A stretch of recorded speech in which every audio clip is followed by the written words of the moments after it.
주의 사자가 빌립에게 이야기를 하죠.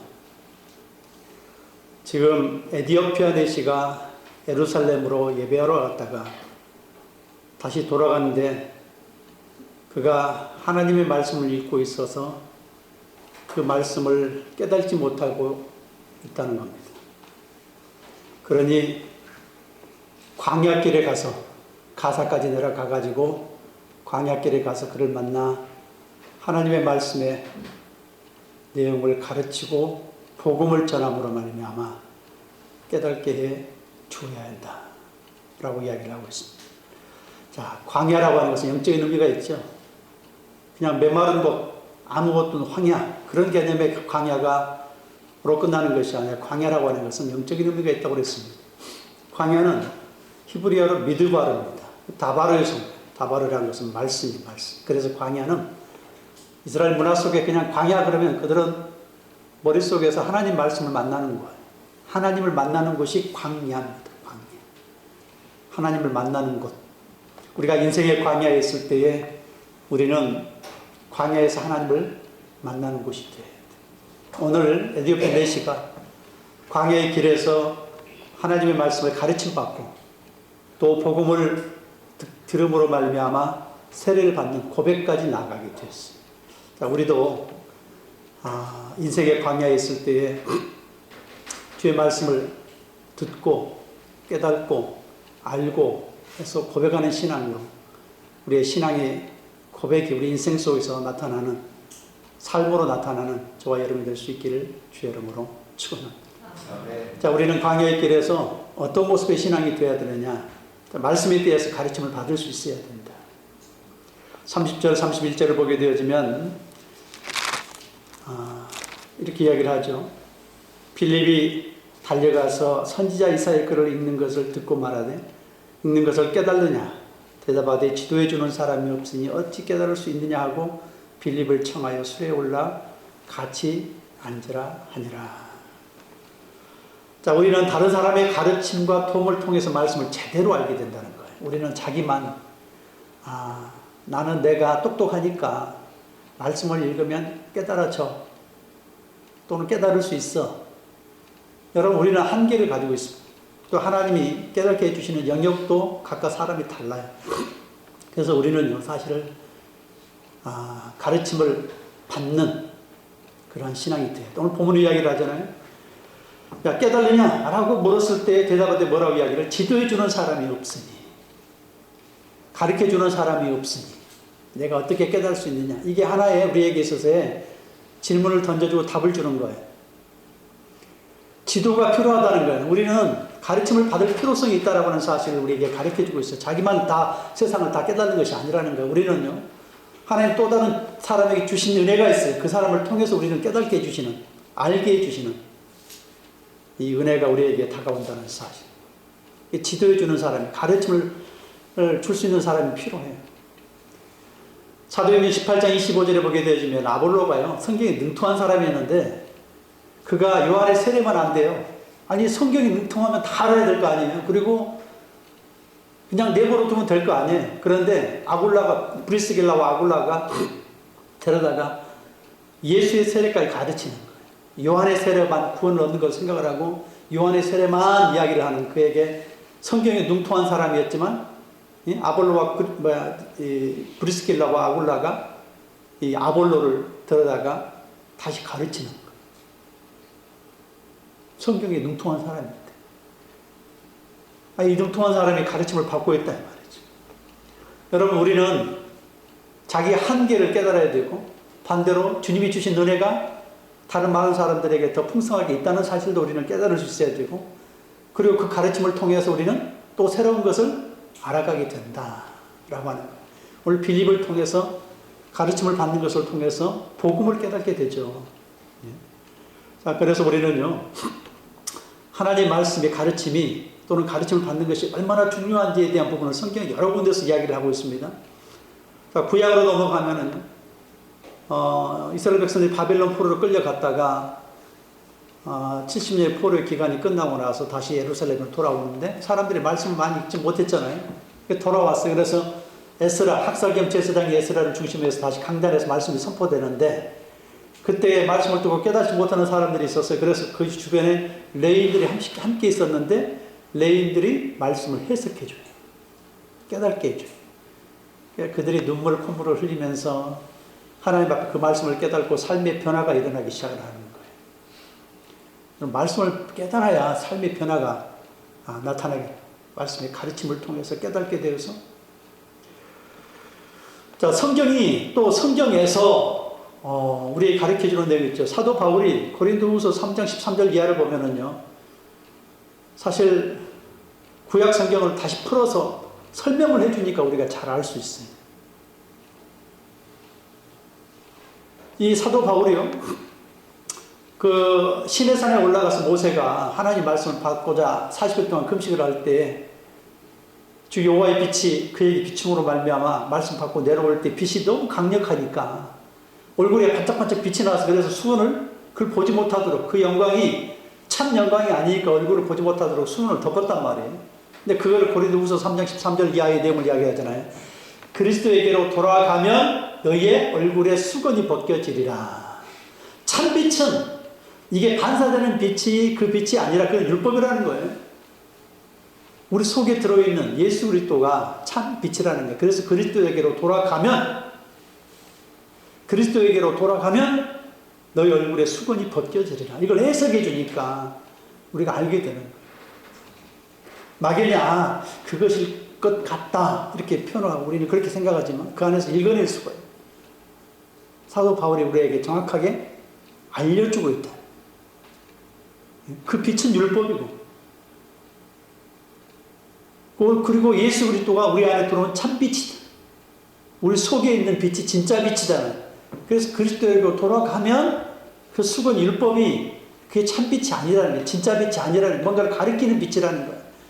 그 안에서 누구를 이겨내? 예수 그리스도를 이겨낼 수가 있는 것이죠. 그 말씀을 명확하고 정확하게 가르칠 때에 우리는 그 말씀을 힘을 얻어서 말씀을 따라 살아가는 존재가 돼. 인도를 받아요. 왜 말씀에 분명하지 못하면요, 우리가 두루뭉술하게 말씀이 가르쳐지고 깨달아지면 두루뭉술하게 살아요. 그냥 대충 살아요. 근데 말씀이 정확하고 명확하고 날카롭고 또 꿰뚫어지는 말씀으로 우리가 가르침을 받고 알게 될 때는 그 말씀이 정확하게 우리를 살아내게 만들어요. 신명기 6장 7절을 보면은요, 이렇게 이야기하죠. 말씀을 부지런히 가르쳐. 너희 자손들에게 말씀을 부지런히 가르쳐서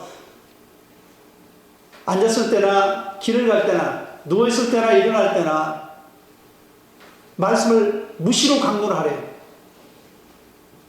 무시로 강론하고 너희의 손목에 기호를 삼고 이마에 표를 삼고 문설주에 말씀을 기록해서 그 말씀으로 살아가는 삶이 돼야 된다라고 하는 거예요. 자, 손목에 기호를 삼는 것은 이걸 통해 우리가 행하는 모든 삶의 기준이 말씀이라는 것이고, 우리의 이마에 표를 삼는 것은 생각 자체가 말씀으로 이게 아예 박혀져 있어야 된다는 생각 자체가 머릿속에 말씀으로 인도를 받는 삶이 있죠. 그런데 제가 말씀드린 그 말씀을 부지런히 가르친다. 이 샤난이라는 단어, 제가 수없이 말씀드렸던 거예요. 샤난, 말씀을 부지런히 가르친다는 단어, 샤난이라는 단어는요, 꿰뚫다, 정확하게 가르친다. 이 소리. 부지런히 가르치는 그냥 무시로 막 열심히 가르치는 그런 의미도 있겠지만, 진짜 성경에서 의미하는 그 의미는 어떤 의미라고 해요? 정확하게 꿰뚫어서 정확하게 가르쳐야 돼. 정확하게 말을 알아야 돼. 성경 말씀. 정확하게. 그래서 정확하다, 꿰뚫다, 날카롭다, 이런 의미를 가지고 있어. 그럴 때 그 말씀이요, 살아 역사하니까 히브리서 4장 12절에 표현한 대로 하나님 말씀은요, 살았고 운동력이 있어요. 그래서 우리를 끌고 가요. 우리의 영혼도, 우리의 혼도, 즉 마음도, 우리의 육체도, 영과 관절과 골수를 찔러 쪼개서 우리를 바꿔나가요. 하나님 말씀은 살았고 운동력이 있어. 좌우의 날선 어떤 것부터 예를 들어서 우리의 혼과 영과 관절, 우리의 영혼, 우리의 마음, 우리의 육체까지 다 뒤바꿔서 생동력 있게 그 말씀이 나를 끌고 가는 삶이 될 수 있다고 하는 거예요. 말씀을 정확하게 깨뚫고 날카롭게 말씀을 알게 되면 그 정확성에 따라서 말씀이 우리를 정확하게 인생의 삶을 이끌어 간다고 하는 것을 가르쳐주고 있죠. 여러분, 수가성 여인이요, 자기만이 최고인 줄 알고 모세 우경만 하니까 야곱의 우물이 최고인 줄 알고 모세가 최고인 줄 알았어요. 근데 예수님을 만나고 나니까 이게 아닌 거야. 이게 진짜가 아니었구나. 그래서 그가 예수님과 대화를 통해서 예수님의 가르침을 통해서 서서히 변화되면서 어떻게 고백이 나타나요? 처음에는 당신이여 하다 그 다음에 라비어 선생인데 우리 한글 성경에는 주여 표현됐는데 그게 선생이에요. 선생, 라비어의 말이에요. 당신이여, 선생이여, 그 다음에 선지자여, 그 다음에 예수 그리스도여 바뀌어요. 처음에는 당신, 선생, 그 다음에 선지자, 그런 다음에 메시아, 예수 그리스도여.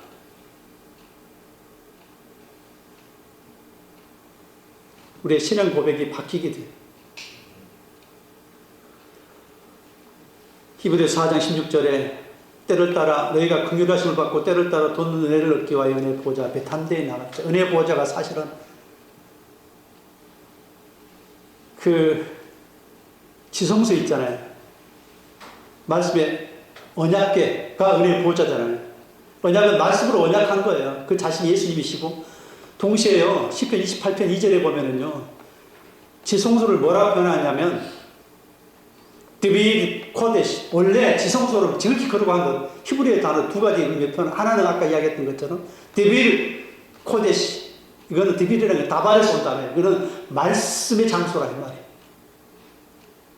또 하나는 코데시, 하코데신, 거룩한 것들 중에 거룩한 곳이 가장 거룩한 것. 그걸 이제 지성소로 표현하는데 방금 제가 이야기했던 시편 28편 2절의 이야기는 드빌 코데시라고 하는 것은 말씀이 나오는 곳이라 이 말이에요. 말씀이 나오는 거룩한 장소라. 어디서 나와요?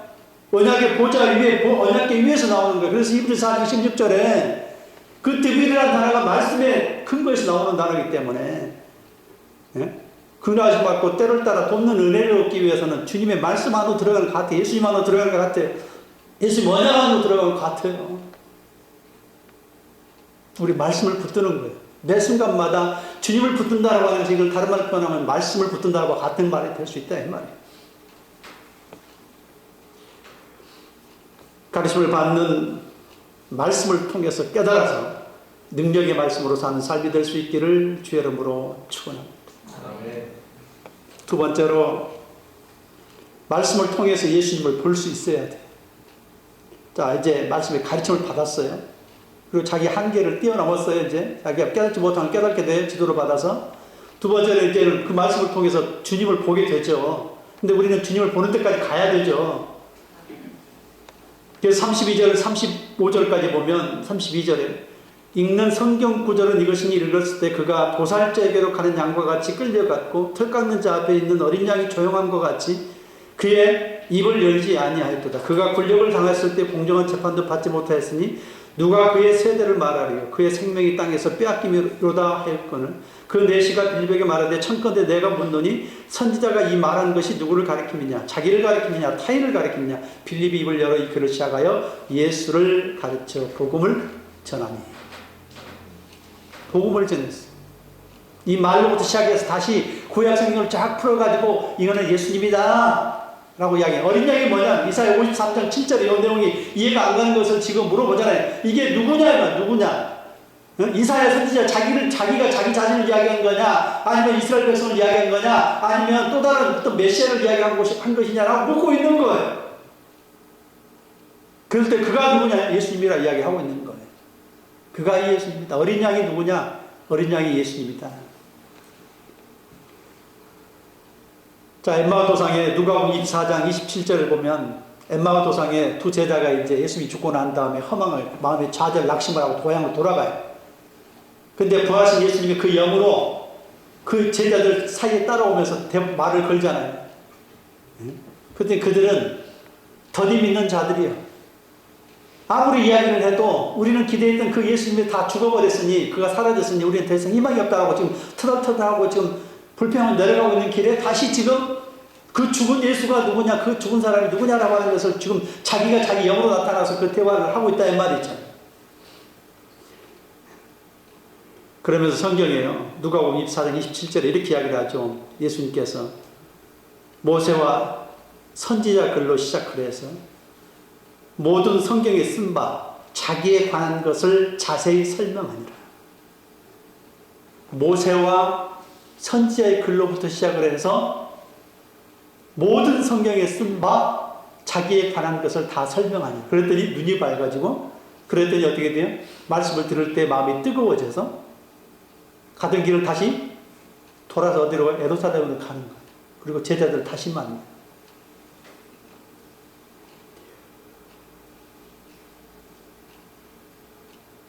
여러분, 우리 성경을 통해서요, 읽으면 주님을 볼 수 있어야 한다고 그랬잖아요. 누가복음 6장 33절에 보면, 31절에 보면 이렇게 이야기를 하죠. 예수님께서 성경을 다시 읽어봐라. 그들이 지금 앞뒤 문맥을 못 잡고 개념조차 이해를 못하니까 예수님께서 성경을 다시 읽으라고. 어떻게 읽느냐, 성경을. 그 내용이 어떤 내용이냐면요. 자, 지금 안식일에 예수님의 제자들이 밀리삭을 따먹고 있어요. 그걸 막 죄가 된다고 비난을 하니까 이게 죄가 되지 않는다. 왜 내 안에 있고 내 안에서는 그가 죄가 되지 않는다라고 하는 것을 말씀하고 가르치고자 하는 것이에요. 근데 그게 구약의 성경 어떤 예를 들어요? 다윗이 이 사울왕부터 쫓겨다닐 때에 그가 이 제사장 아히멜렉에게 가가지고 그가 피신을 해서 굶주렸으니까 떡을 달라고 그래요. 그러니까 제사장만이 먹을 수 있는 그 떡을, 그러니까 진설병이 상에 놓여있던 그 떡이죠. 일주일 만에 한 번씩 이렇게 거쳐내는 떡인데, 요거를 이제 걷어내고 제사장만이 먹어야 되는데 그걸 다윗에게 줬단 말이에요. 다윗이 자기도 먹고 함께 있던 사람들에게 줬단 말이죠.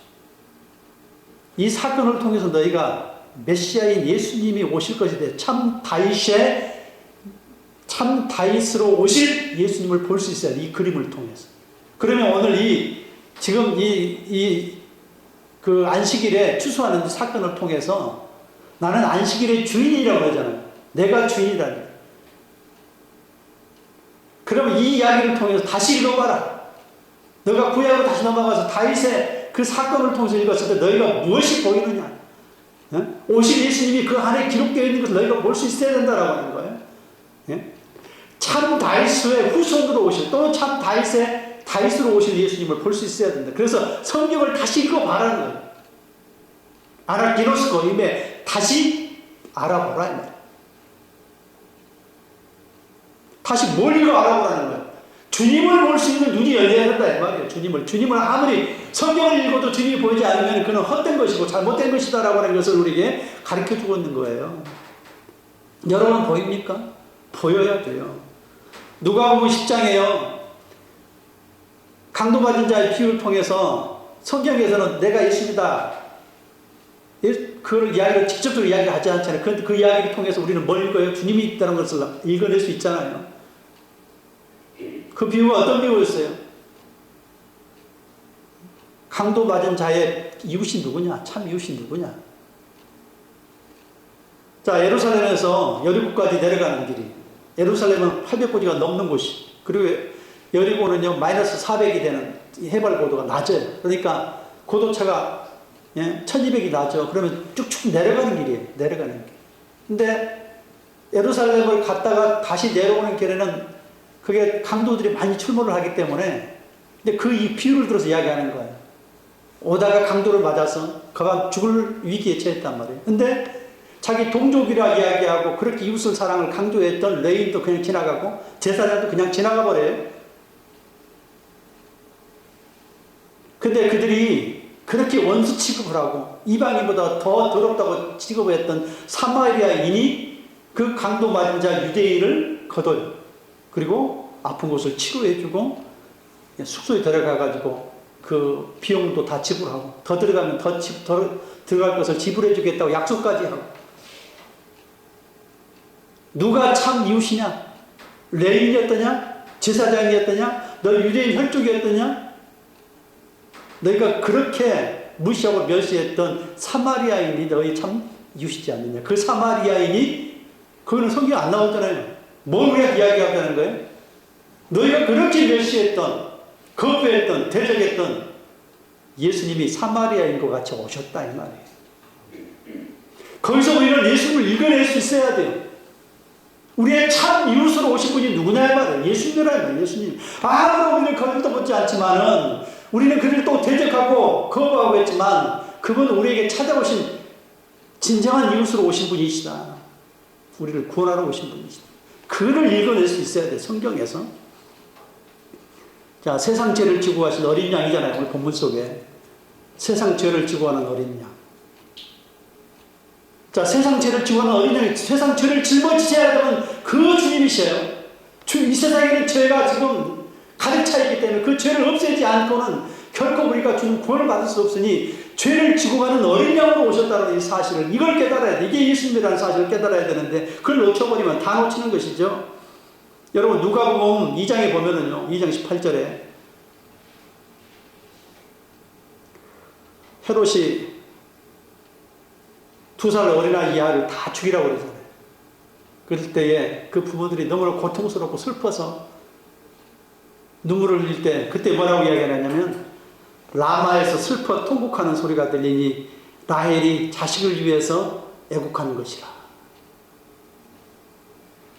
자, 이거는요, 이 자식들이 죽어가니까 부모의 고통도 표현한 것인데 사실 그 속에 영적인 의미가 들어가 있어요. 결론적으로 이야기하면 예수님이에요. 예수. 뭐냐면요, 이게 창세기 35장으로 다시 거슬러 올라가면 어떤 내용이냐면은 35장 19절에, 창세기 35장 19절에 이 야곱의 아내 라헬이 속에 이제 머리를 이렇게 베고 나서 그 길이 힘드니까 상고에 고통을 겪죠. 네. 그리고 길에서 애를 낳는데 베델에서 예루살렘, 그 베들레헴으로 올라가는 그 길에 에브라시라고 해요. 올라가다가 아이를 낳게 돼서 자기는 죽어가요. 그러면서 그때 이야기하는 눈물을 흘리는 거예요. 에브라시라고 해요. 에브라시 사실 베들레헴에 가까운 지역이 그냥 베들레헴이라고 이야기하는 거예요. 그래서 베들레헴 에브라다야 이렇게 표현하죠. 그 에브라다야가 에브라시예요. 에브라. 자, 그게 에레미야 31장에 그걸 인용을 그대로 하잖아요. 예? 에레미야 31장 15절에 보면 요 말씀에 창세기 35장 19절의 말씀을 그대로 인용을 해서 이스라엘 백성들이 그 고통과 슬픔을 그대로 표현해요. 어떻게 표현해요? 자, 바벨론으로 지금 포로로 끌려가요. 그럼 이스라엘 백성들은 자기 자식들이 라마에 지켜질 포로에 지켜져요. 거기에서 끌려가는 자식들을 보고 눈물을 흘려요. 근데 라헬은 이스라엘 국모예요. 어머니. 그때 이 표현을 그대로 갖다 쓰는 거예요. 그런데 오늘 또 시간이 지나고 나서 예수님 시대에 예수님이 오셨을 때 2살 어린아이들 다 죽여갈 때 그 마음을, 어머니 마음을 표현하고 있는 거예요. 근데 사실은 그 속에 영적인 의미가 들어있다는 말이에요. 예수님이 죽으면 안 된다는 거예요. 예수님이 죽어버리시면 죄를 짊어지셔서 십자가에 달리셔야 주님의 약속이 성취가 돼요. 십자가까지 가지 않으면 우리의 죄가 없어지지 않아요. 그 어린아이가 만약에 거기서 그 상태에서 죽어버린다고 그러면 이 세상의 모든 죄를 없애는 그 하나님의 계획 장치가 사라져버리기 때문에 우리는 그 영적 고통 속에서, 예? 라마에서 곡하는 소리가, 통곡하는 소리가 들릴 때 라헬이 그 자식을 위해서 위로받을 길이 없어서 고통하고 슬퍼하는 이 모습들이 사실은요, 그 속에 영적인 의미는 정말 주님이 죽어버리면 안 된다 이 말이에요. 주님이 죽어버리시면 자식에 대한 고통도 그런 표도 되지만 실질적으로 그 영적인 의미 속에서는 우리가 주님이 이 땅에 오셨는데 주님이 죽어버리시면 십자가에 죽음의 죄가 없어지지가 않는다 이 말이에요. 그걸 아파하고 슬퍼하고 고통스러워하는, 그게 라헬의 눈물이에요. 라헬의 눈물. 그게 우리의 눈물이 되어야 되는 것이에요. 그래서 그 에레미야 31장 15절에 그렇게 이야기를 하고 16절에 답을 이야기를 해주죠. 뭐라고 이야기를 했냐면 눈물을 멈추어라. 내 일에 싹쓸 받으리라. 그리고 소망이 있으리라. 그게 뭐예요? 눈물을 멈추래요. 이제 더 이상 울지 말래요. 누가 봐니까 주님이 오셔서 우리의 모든 문제를 다 해결해 주시니까 그 싹이 바로 예수님이라 이 말이에요. 그리고 소망이 예수님이라 이 말이에요. 근데 우리는 거기서 예수님을 읽어내지 못한다면, 자식들이 죽어나가니까 너무나 아프구나, 슬프구나, 고통스럽구나, 그 하나만 읽어내가지고, 그걸 가지고 이야기만 한다고, 그건 엉뚱한 이야기가 이 말이에요. 그 속에서 예수님을 읽어내야 되고, 예수님을 보여야 되고, 그 예수님의 내 안에서 육화가 돼. 내 속에 들어와서 그 말씀으로 채워져야 돼. 예수님을 볼 수 있어야 돼. 방금 전에 이야기했던 예레미야 32장 16절에 뭐라고 했어? 눈물을 멈춰라. 내 일에 그 싹이 주어질 것이다. 소망이 주어질 것이다. 그 싹이 누구고 그 소망이 누구냐? 예수님이라 이 말이에요. 예수님. 단지 돌아온 것이 그냥 싹일까요? 단지 돌아온 게 소망이 그냥 그게 전부일까요? 메시아에 대한 주님의 예언 아니에요. 진짜 참 인생의 소망, 참된 우리의 싹, 예수님이시나 이 말이에요. 예수님. 말씀을 통해 예수님을 보고 붙드는 신앙이 될 수 있기를 주의 이름으로 축원합니다. 세 번째로 말씀으로 고백하는 신앙까지 가야 돼. 자, 우리가 말씀을 가르침을 받았어요. 그리고 예수님을 보았어요. 그러면 예수님 봤다면 이제는 어떻게 해야 돼요? 고백하는 신앙까지 가야 되는 게 이게 에티오피아 내시의 신앙의 과정이었다는 거예요. 고백하는 거예요. 오늘 세례를 받아서 자기가 나한테 세례를 주세요. 그게 마음의 할례를 통해서 고백까지 하는 거기까지 가야 되는 거예요.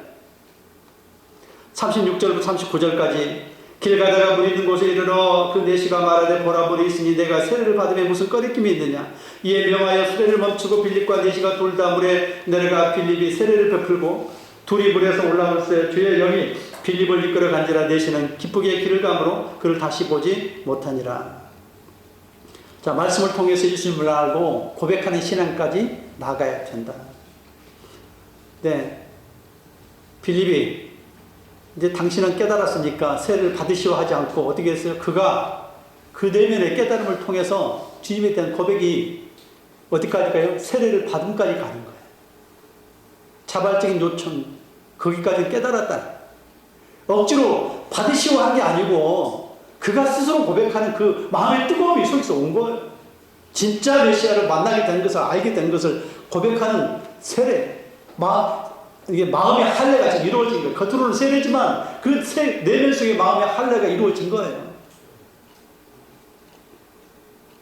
우리가 믿음이 어떻게 생긴다고 그랬어요? 믿음은 들으면 말씀이 로마서 10장 17절에 말씀을 들음으로 믿음이 생기는 거예요. 믿음은 들으면서 들으면 말씀이 생기니까 말씀을 들음으로 믿음이 생기는 거예요. 말씀을 들어야 믿음이 생겨요. 하늘에 뚝 떨어지는 게 아니에요. 주님께 우리에게 믿음을 주실 때는요, 말씀을 가르치고 그 말씀을 통해서 듣게 하심으로 말미암아 들음을 통해서 성령의 역사하심으로 말미암아 우리 속에 믿음이 생겨요. 여러분, 믿음은요 주님의 전적인 은혜입니다. 마태복음 16장 16절 우리가 너무나 잘 아는 것처럼 주는 그리스도의 살아계신 하나님의 아들입니다 이렇게 고백할 때 바요나 시몬아 이것을 내가 알게 하여서 하나님께서 너가 그에게 은혜를 주신 결과는 알게 하신 거라는 거야.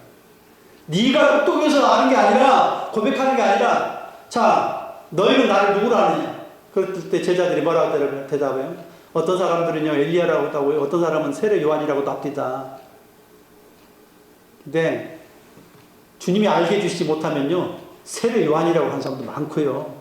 어떤 사람은요 구약의 선지자의 한 사람 엘리야라고 하는 사람도 많이 있고요. 그냥 성인, 세대 4대 성인, 종교의 성인 정도로 생각하는 사람. 그렇지 않으면 교사, 잘 가르치는 교사. 너를 알게 하신 것은 바요나 시몬아 너를 알게 하시는 하나님이 알게 하신 주님의 전적인 은혜입니다. 은혜. 고백하는 거는요 우리가 그 믿음이 생기는 것은 주님의 은혜로 되는 것이지 우리가 지식으로 되는 것이 아니에요. 여러분 잘 아는 마태복음 8장이나 누가복음 8장에 보게 되어지면요 거라사에 군대 귀신 들린 사람이 뭐라고 이야기를 하냐면 그렇게 이야기를 하잖아요. 당신과 나와 무슨 상관이 있나이까. 아무런 상관이 없는 존재. 당신과 나는 무슨 상관이 있습니까? 나를 떠나서서 그랬더니 거기에 이제 군대 귀신 들린 그 사람의 그 귀신들이 2,000마리 될 때 들어가가지고 바다에 들어가서 몰살을 할 때 자기의 그 이익이 없어지려 알고 그 마을 동네 사람들 어떻게 하는지 아세요? 예수님 만나고 나서 우리를 떠나달래요. 우리 손해밖에 끼치지 않는 사람. 당신은 빨리 사람이 회복된 걸 보지 못하고 예? 예수 그리스도 안에서 진정한 생명을 우리가 보지 못하고 그냥 떠나들래요. 왜? 손에 끼친 사람이니까.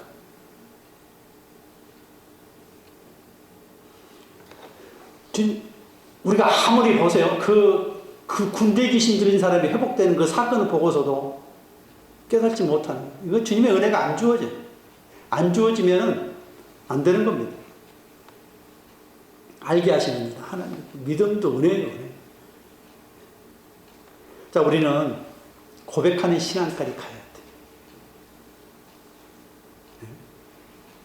말씀을 듣고 들음을 그 믿음으로 고백하는 표현할 수 있어야 된다. 고백하는 신앙까지. 우리의 마음속에 그 고백이 뭘로 나타나? 우리의 삶을 통해서 나타나는 거예요. 입술에서 나타나는 거예요. 우리의 삶을 통해서, 행함을 통해서 말하고 보고 듣고 모든 것이 다 주님으로 보이기 시작해야 돼. 주님으로 보이고, 주님으로 말하고, 주님으로 살아가고, 주님으로 걷고, 주님으로 동행하고, 말씀을 통해 고백하는 신앙까지 나아가 주님으로 사는 삶을 살아갈 수 있기를 주의 이름으로 축원합니다.